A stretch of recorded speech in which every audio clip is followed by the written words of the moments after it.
Salut tout le monde, bienvenue sur ma chaîne.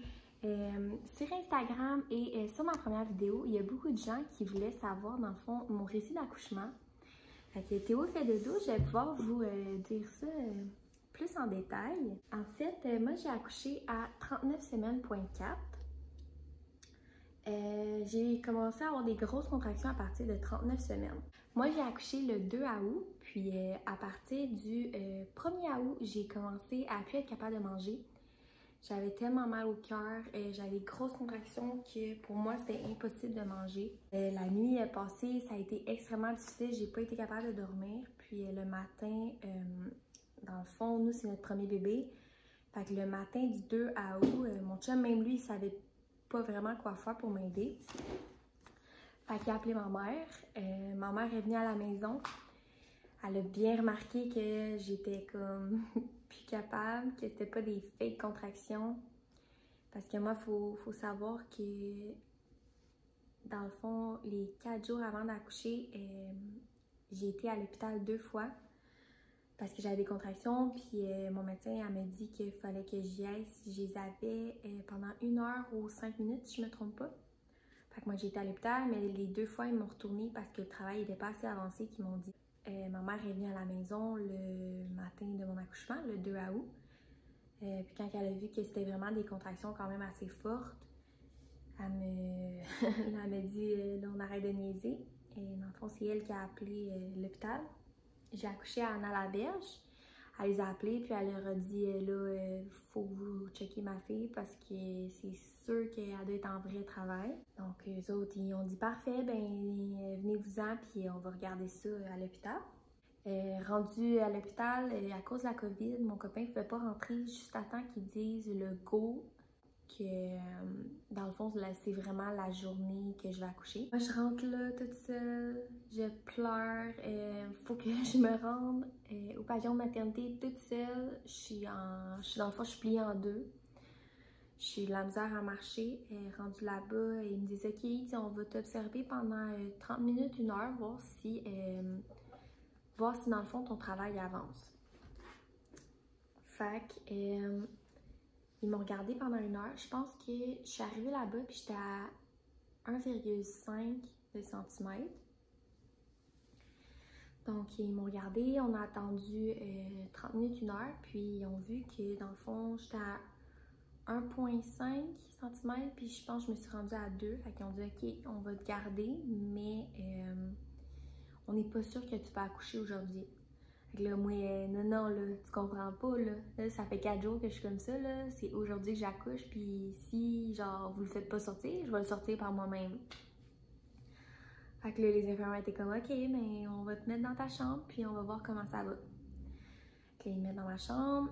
Moi, dans le fond, faut prendre en considération que, ben, pour les mamans, puis les futures mamans qui sont enceintes depuis un certain temps, vous allez savoir que vous passez l'examen pour la streptocoque, c'est le petit Q-tip dans les fesses, bien agréable. Moi, je l'avais la streptocoque, fait que dans le fond, il fallait qu'il me donne de l'antibiotique. Je pense que c'est 2 doses avant d'accoucher. Si je me trompe pas, c'est 4 heures avant d'accoucher. Il commence à me mettre ça, là, ça va bien. Mon copain est super content, on a enfin une chambre. On se dit c'est enfin le bon moment. Fait que on relaxe. Mon copain il avait apporté une tablette. Fait qu'on se mettait des films, des émissions pour essayer que le temps avance plus vite. Il me disait de faire de la marche, mais à cause de la COVID, on ne peut pas sortir de notre chambre. Donc, tourner en rond dans la chambre, c'est quand même assez long. J'ai essayé d'aller dans le bain à l'hôpital. Oublie ça, je suis même pas rentrée 5 minutes, j'étais plus capable. J'avais des infirmières en or qui m'ont aidé à me trouver des positions qui allaient faire avancer le travail. Puis d'essayer de m'enlever le plus de douleur possible. Ils nous ont montré des points de pression. Dans le fond, mon copain, c'est ici. Il pesait hyper fort. Mon copain, dans le fond, il en tremblait tellement qu'il pesait fort. Puis même moi, pendant la contraction, je ressentais même pas quand il pesait tellement que ça fait mal partout. C'était ici, si je me trompe pas, il y en a dans le dos. Puis il y en a d'autres aussi que je pense le pied ou je sais pas trop, là, je m'en souviens plus exactement. Et on fait ça, j'essaie de marcher, je FaceTime ma famille pour essayer de de m'enlever la douleur de la tête. Dans le fond, on est arrivé à l'hôpital, il était 10 heures. Puis j'ai toffé comme ça jusqu'à 6h30. À 6h30, je leur ai dit, là, j'aimerais ça que vous regardiez, je suis rendue à combien, puis si je peux avoir l'épidurale, j'aimerais ça l'avoir. Ils m'ont regardé, j'étais à 5. Ils ont pu m'en donner, 5, 6. Ils ont pu me donner l'épidurale. Dans le fond, avant de me donner l'épidurale, il a fallu qu'ils crèvent mes os. Parce que Théo, dans le fond, j'avais pas encore crevé mes os. Puis, qu'est-ce que le médecin m'a expliqué aussi? Dans le fond, tu as le col, comme ça. Puis Théo, au lieu de sa tête d'être droite, la tête de Théo était un petit peu en angle comme ça. Fait que les 4 jours avant, dans le fond, que j'avais des contractions, c'était des vraies contractions. Mais vu que sa tête n'était pas droite dans mon col, le travail n'avançait pas. Il poussait comme sur... Je peux dire ça comme ça, il poussait comme sur mon os. Fait que c'est pour ça que le travail, il avançait pas ou il se faisait hyper lentement. Donc là, en crevant mes os, elle m'a expliqué que avec la succion de l'eau, la tête de Théo serait assez super bien placée droite. Là, elle me crève les os. Et moi, là, jamais j'aurais pensé qu'il y aurait eu autant de liquide. C'était l'enfer. Ça arrêtait plus de couler. Puis je me souviens d'une affaire, c'est que je regardais mon chum puis je disais, c'est vraiment chaud, le liquide. Puis, ça arrêtait plus de couler. Genre, j'essayais de me retenir, tu sais, quand tu te retiens pour faire pipi, j'essayais de me retenir, mais j'étais pas capable, ça sortait. Fait que déjà là, ça a été un moment quand même assez cocasse. Là. Les deux ont trouvé ça très drôle. Après ça, ils m'ont donné l'épidurale. Ben, ma première dose d'épidurale, en fait. Ça a pas pris 5-10 minutes après que j'ai été malade. Mais tu sais, j'avais pas mangé depuis comme 2 jours parce que j'étais plus capable de manger. J'avais tellement mal au cœur. Fait que tu sais, je vomissais, mais c'était pas mal juste du liquide. Fait que j'ai été malade. Puis dans ce temps-là, le cœur de Théo, il a commencé vraiment à baisser quand même drastiquement. Puis là, les infirmières sont rentrées super vite dans la chambre. Ils ont regardé le cœur du bébé. Ils ont essayé de me placer dans des positions différentes pour essayer que le cœur de Théo, il remonte. Fait que là, le cœur de Théo, il remonte. Là, ça reste comme ça, mais dans le fond, quand tu as une épidurale, il faut qu'ils te mettent une sonde. Si je ne me trompe pas, c'est ça le mot. Qu'ils te mettent une sonde parce que tu peux pas te lever pour aller faire pipi. Fait qu'ils rendent ça, c'est comme un genre de mini-tube, ils te rendent ça, mais j'avais tellement mal, on dirait que je sentais le tube dans moi, ça me faisait vraiment mal, je sentais une grosse pression. Fait que peut-être quelques minutes après, comme je vais vous le dire, là, tu perds vraiment la notion du temps, tout va super vite, ça n'a aucun sens. Moi, quelques minutes après, comme je vous dis, je dis à l'infirmière que je ressens mes contractions, puis ils sont même plus fortes qu'avant, que j'ai l'épidurale, que ça me fait hyper mal, que je sens une grosse pression. Fait qu'elle me dit, OK, elle me dit, on va te redonner une autre dose d'épidurale. J'ai eu ma première dose à 6h30. Ils me l'ont redonnée peut-être vers 7h30.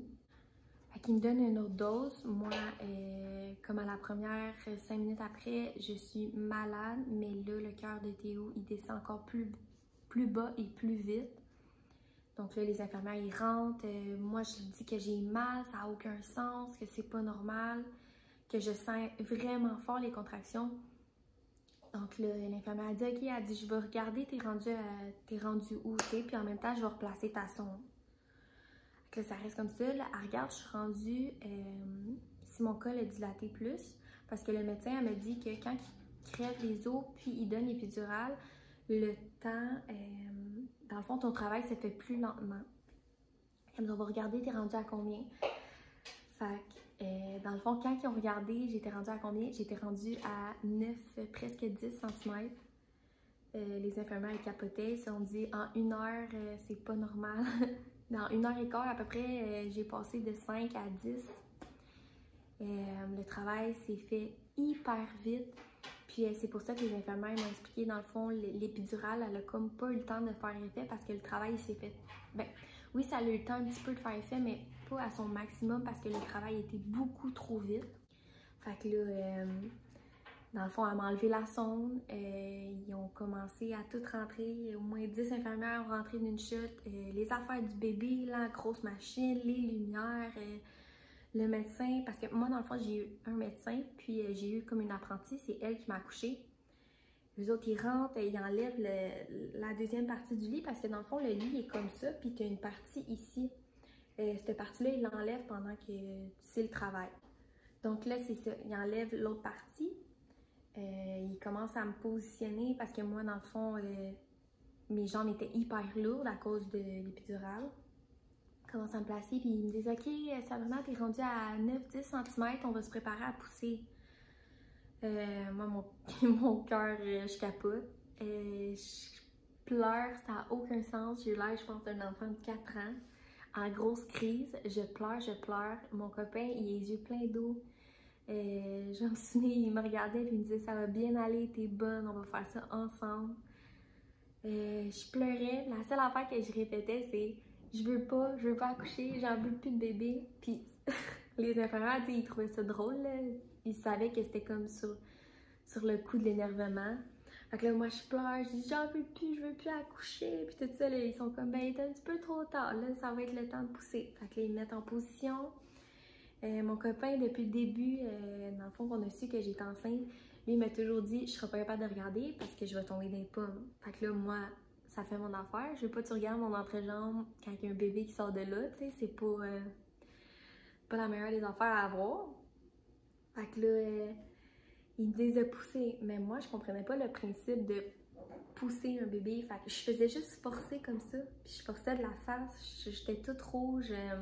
La première fois qu'ils m'ont dit de pousser, dans le fond, ma contraction, j'ai failli tomber dans les pommes. Fait que là, ils ont commencé à me mettre des barbouillettes dans le cou, sur le front. Fait que là, le médecin, elle m'explique, dans le fond, son apprenti, elle m'explique, OK, il faut que tu pousses, genre, faut vraiment que tu fasses comme si tu fais caca. Fait que là, tu sais, moi, au début, je suis là, je pense à ça et je vais pas faire caca sur la table, le nombre de femmes qui a dit ça. Fait que là, on dirait que je me retenais pour pas forcer, pour pas faire caca, mais en même temps, c'est ça qu'il faut que tu fasses pour aider. Puis là, les infirmières commençaient à être un petit peu plus rough avec moi. OK, là, pousse, pour vrai. Puis là, rendu là, je me suis dit, garde, ils sont comme 6 infirmières qui me voient, qui me voient l'entrejambe, il y a les grosses spotlights. Rendu là, si je fais caca, puis c'est pas grave. Puis là, je me mets à pousser. Puis on dirait que c'est justement ça qui m'a aidé à pousser comme il faut. C'est comme si les infirmières, comment je peux dire ça, ils étaient rough avec moi. Fait que moi, je me fâchais, puis tout ça, puis ça m'a vraiment aidé. Ça a pris 30 quelques minutes. Puis Théo y est né. C'est fou le feeling que ça fait. Dans le fond, tu pousses, t'as le ventre hyper arrondi. Puis quand il sort, ton ventre, il fait vraiment... Il rentre vraiment dedans. C'est vraiment spécial. Fait qu'ils l'ont sorti, ils l'ont mis sur moi. Ça a pris quelques secondes. Je vais vous avouer que pour nous, ça a été une éternité avant qu'il respire, ben, qu'il pleure en fait, parce qu'il a sorti tellement vite qu'il a bu pas mal de liquide. C'est ça que les infirmières m'ont expliqué. Fait qu'ils l'ont mis sur moi. Mais tu sais, moi, c'est mon premier bébé. J'entends pas mon bébé pleurer. Fait que j'étais comme ça, couchée. Ils le mettent sur moi. Puis tu sais, je faisais juste pleurer. Mon chum fait juste pleurer. Puis on n'entend pas notre bébé pleurer. Ça a pris un bon 30 secondes avant qu'il pleure. Puis, tu sais, moi, j'étais comme ça, je voulais pas le toucher parce que la seule affaire que je disais, c'est mon bébé, est-tu correct? Mon bébé, est-tu correct? Puis quand l'infirmière a dit oui, elle dit, tu sais, touche-le, prends-le. Fait que là, ils ont enlevé comme vraiment le liquide qu'il y avait dans la gorge, dans le nez. Puis quand il s'est mis à pleurer, ça a été un gros soulagement. Juste en parler, j'ai encore les frissons. C'est tellement spécial comme moment, c'est beau comme moment. Moi et mon copain, on se regardait, puis les deux, on pleurait, puis on se disait à quel point qu'on s'aimait, qu'on était chanceux de vivre ce moment-là, puis avoir un bébé en santé, qui a tous ses petits membres à la bonne place. Fait qu'ils le mettent sur moi. La première chose que j'ai dit en le regardant, c'est « Oh mon Dieu, tu ressembles donc bien à ton papa. Puis t'es donc bien petit. » Parce qu'à la base, mon médecin qui me suivait pour ma grossesse, quand elle a mesuré mon ventre, elle nous a estimé un bébé à 8-9 livres. Fait que moi, déjà là, je paniquais. Quand ils le mettent sur moi, je capote. Il est mini. Il était tout petit. Puis c'était la face. Il avait la face à son papa fois 1000. C'était l'enfer. Les deux, on vivait le moment, puis je vais me souvenir, mon copain était à côté de moi, puis ils ont sorti le bébé, ils l'ont mis sur moi, puis il est super bon parce que tout le long, il regardait, puis on s'en parlait justement il y a un certain temps. Lui, il était super dedans, il me disait pousse, pousse, pousse, puis il me dit qu'il a regardé, puis il voyait beaucoup de cheveux, puis il s'est retourné, puis il a dit hey, tu sais, il est là parce que moi je poussais, puis j'avais pas l'impression de faire quelque chose parce que tu le vois pas. Oui, tu le sens, mais tu le sens pas nécessairement le travail. Puis, tu sais, moi je disais non, tu sais, ça fait rien, je le sens pas, je le vois pas. Mon copain, je me souviens, tout le long, il était là, oui, tu sais, il s'est retourné, il m'a dit, oui, tu sais, genre, tu fais quelque chose, je vois les cheveux, puis quand il s'est retourné, la tête de Théo était quasiment sortie, puis il sortait ses épaules. Fait qu'il est sorti hyper vite, puis mon chum, il est bon, il a regardé. Puis, tu sais, même lui, il me disait comme, je suis sûre, je vais m'évanouir, je vais m'évanouir.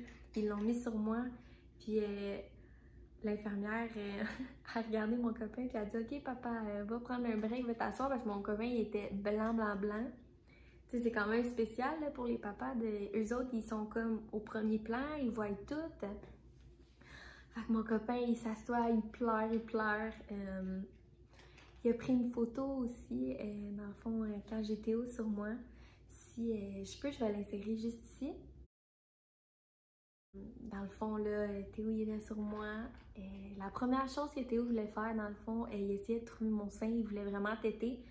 Fait que l'infirmière l'a placé sur moi. Je l'ai allaité parce qu'il avait faim. Fait qu'il a tété un petit peu. L'infirmière m'a aidé à me montrer comment. C'est pas mal ça pour vrai. Dans le fond, moi, justement, tantôt, je l'ai dit, j'ai eu un apprenti comme médecin. Mais le médecin était là, le médecin en charge était là. Dans le fond, il m'expliquait qu'il fallait que je repousse encore. J'avais Théo sur moi, puis il me dit, il faut que tu pousses encore.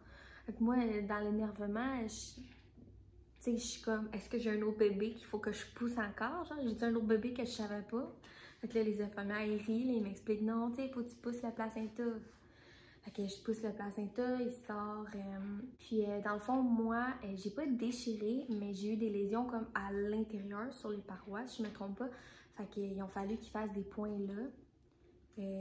Ça a été l'apprenti médecin qui l'a fait. Fait que, honnêtement, ça a pris du temps parce que le médecin lui expliquait, puis ah non, fais ça comme ça, ah non, sors ça, puis fais ça comme ça à la place. Fait que ça a été super long, puis vers la fin, je commençais à être tannée. Tu sais, je leur ai dit comme, je veux bien, mais je commence à avoir mal. Fait que, tu sais, ils se sont dépêchés, ils m'ont gelé. Après ça, Théo, il a été sur moi pendant un bon 2 heures. On a fait du pot à pot. Puis l'infirmière est revenue plus tard. Ils l'ont pesé. On était censé avoir un bébé de 8-9 livres. Puis on a eu un bébé de petit poids. Ben, c'était pas vraiment considéré comme petit poids. Honnêtement, il était 6 livres et 4. Mais à l'hôpital, pour le nombre de semaines que j'étais, puis le poids qu'il avait, c'était considéré comme un bébé de petit poids. Donc, pendant 36 heures, à toutes les 2 heures, il fallait qu'il vienne voir le taux de sucre dans son sang. Fait qu'il piquait sur son pied. Il faisait tellement pitié, il y avait plein de petites piqûres sur ses pieds. Là. Ça me faisait de la peine. Puis à toutes les fois qu'il piquait, il pleurait. Fait que ça, j'ai trouvé ça difficile, mais on s'entend que c'est rien comparé les petits bébés qui se battent pour vivre. Là. On est considérés comme des parents chanceux. Pour être honnête, la première nuit à l'hôpital, j'ai pas dormi. J'étais tellement sur l'adrénaline que je capotais. Je voulais juste avoir mon petit bébé sur moi. J'ai enfin pu manger pour la première fois en 2 jours. Ça aussi, ça a fait vraiment du bien. Pour le reste, dans le fond de l'hôpital, ça s'est super bien passé. On est reparti 2 jours après, si je me trompe pas. Le retour à la maison, c'est super bien fait. Mon postpartum, c'est super bien fait aussi. On se considère vraiment chanceux que tout a été aussi bien. Même chose avec Molly. Tu sais, Molly, au début, elle était un peu... elle le regardait, mais elle voulait pas trop s'approcher. Puis là, maintenant, Théo, il joue par terre. Puis les deux sont couchés un à côté de l'autre. Puis, tu sais, les deux, ils se gossent. Fait que... non, pour vrai, j'ai eu un super bel accouchement. Un beau postpartum, fait que je suis vraiment contente de ça. J'espère que les prochaines grossesses, ça va être pareil. Puis c'est pas mal ça pour ma vidéo. Merci beaucoup de m'avoir écouté et d'avoir écouté mon récit d'accouchement. Si jamais vous avez d'autres idées de vidéos, juste les mettre ici. Puis à la prochaine!